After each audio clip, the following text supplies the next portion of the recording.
Bananas. What's the tariff on bananas? Americans, by the way, love bananas. We buy billions of them a year. Walmart has already increased the cost of bananas by 8%. There's no uncertainty. If you build in America and you produce your product in America, there will be no tariff. Very, very clear. We cannot Fighting for build imports bananas is in not the America.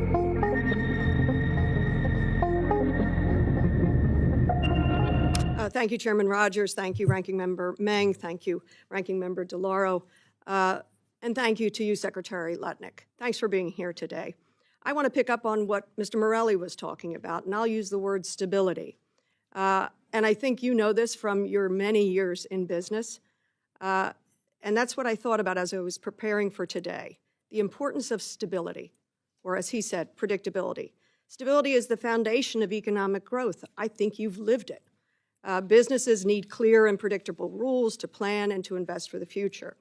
Given this administration's claim of being pro-business and pro-growth, I am so baffled by the discussions around trade deficits and the president's belief around trade deficits and the president's beliefs around tariffs and the chaotic tariff policy. They're on, they're off. Many of the tariffs are punishing, creating a level of instability and uncertainty in our economy that we haven't seen since COVID. I hear the same thing over and over from constituents, from small businesses, from bankers in my area. They can't figure out how to plan, how to lend. Businesses can't figure out how to expand, how to grow, whether to hire, whether to not hire.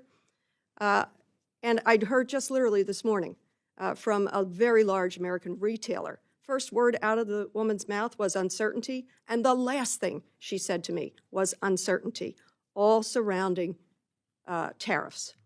The lack of predictability. I also serve on the Foreign Affairs Committee, was recently in UK and Denmark, met with the American Chamber in both countries. Confused, uncertain, they can't figure it out. What in God's name is going on? We cannot plan to grow businesses. We cannot plan to grow growth and jobs. So I am baffled, absolutely baffled, by this administration's talk around trade deficits and tariffs. I fear the administration lacks a basic understanding of what a trade deficit is. I think many economists take issue with equating a country's trade deficit with any one country and its economic well-being. Some economists actually view a trade deficit as a sign of a country's economic health because it means we're purchasing more. For me, I have a pretty large trade deficit with my local grocer or my hairdresser. It's a good thing. It means I have money enough to get my hair done once in a while and to keep food on the table. It tells nothing about my overall financial position. Do you know when this country actually had a trade surplus, Secretary?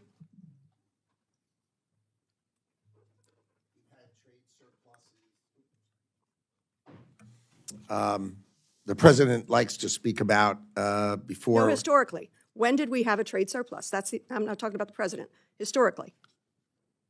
I think early, about 100 years ago. It was the Great Depression. It was a sign of what was going on. It was during the Great Depression. That's a direction none of us wants to go. Tariffs. It's 90 days. We're going to have 90 deals in 90 days. Then there's a 90-day pause. Many of these tariffs, as they say, punishing. Tariffs on things that make no sense whatsoever. Where are we going to go with the remaining deals? I know of one deal that has been apparently resolved with the United Kingdom. We got 89 more deals to do in just a few more days. Where are we on those deals? We are in the midst of negotiations with dozens and dozens of countries. We could sign deals, but they're only going to get better as we negotiate them.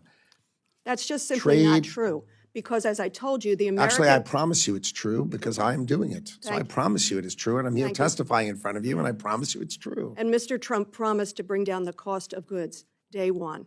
And what he has done through his trade deficit fixation and his tariff chaos has nakedly increased the cost of goods. The estimates are that for consumers in my area, suburban Philadelphia, $2,000 at least a year increases on goods. I'll give you an example of one. Bananas. What's the tariff on bananas? Americans, by the way, love bananas. We buy billions of them a year. I love bananas. What's the tariff on bananas? The tariff on bananas would be representative of the countries that produce them. And what's that tariff? Generally 10%. Correct, 10%. Walmart has already increased the cost of bananas by 8%. But as countries do deals with us, that will go to zero. As countries do deals with But the us, that will cost go is to on the zero. American consumer now and on the businesses with the confusion now. Mr. Secretary, I believe you know better. I believe you recognize that a trade deficit is not something to fear. I believe you know that predictability, stability is essential for businesses. I wish you would show that truth to this administration, and I yield back. Time of the gentlelady has Do expired. you mind, Mr. Chairman, if I make one quick comment to the end? Would that be okay? I'm sorry? Would you mind if I make one quick comment to the representative? Please. There's no uncertainty if you build in America and you produce your product in America, there will be no tariff. We can't So the produce concept bananas in of America. building in America and paying no tariff is very, very clear. We cannot Fighting for build imports is bananas in not the same. America. Time of the gentlelady has expired. Mr. Clyde?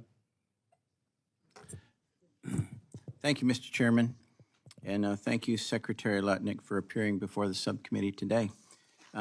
First, I want to mention that as I read your biography, I noticed that you have been awarded the Department of the Navy's Distinguished Public Service Award. And as a 28-year Navy officer myself, I want to congratulate you, as this public service award is the highest honor granted to non-military personnel by the Navy. So congratulations, sir. Job well done. Thank you. Last November, the American people decisively elected President Trump with a mandate to restore common sense in Washington, including the mission of reducing the size, scope, and cost of the federal government. Thankfully, President Trump's fiscal year 2026 budget delivers on that promise by charting a course to rein in federal spending. It proposes a 22.6% reduction in non-defense discretionary spending, a $163 billion cut from FY25 levels. As a member of both the House Budget and the Appropriations Committee, I strongly support this effort and remain committed to restoring fiscal sanity, ensuring that future generations are not burdened by Washington's reckless spending addiction. And that's right, I say Washington has an addiction problem. It's an addiction to opium. That's other people's money, OPM. Washington needs to go to rehab for this spending addiction, and I was encouraged to see that your budget request reduces the Department of Commerce's footprint by $1.75 billion, a 17% decrease from the FY25 enacted level. And your proposal rightly eliminates duplicative programs within the Economic Development Administration and the Minority Business Development Agency, and curtails over $1 billion in federal dollars that the Biden-Harris administration funneled into radical climate initiatives, research, and grant programs. So thank you for that.